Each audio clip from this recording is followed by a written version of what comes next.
فَرَدَدْنَاهُ إِلَىٰ أُمِّهِ كَيْ تَقَرَّ عَيْنُهَا وَلَا تَحْزَنَ وَلِتَعْلَمَ أَنَّ وَعْدَ اللَّهِ حَقٌّ وَلَٰكِنَّ أَكْثَرَهُمْ لَا يَعْلَمُونَ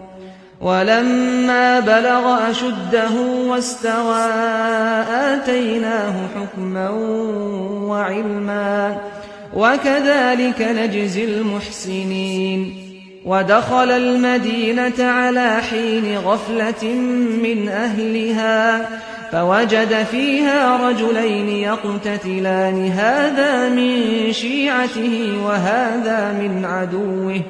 فَاسْتَغَاثَهُ الَّذِي مِن شِيعَتِهِ عَلَى الَّذِي مِنْ عَدُوِّهِ فَوَكَزَهُ مُوسَىٰ فَقَضَىٰ عَلَيْهِ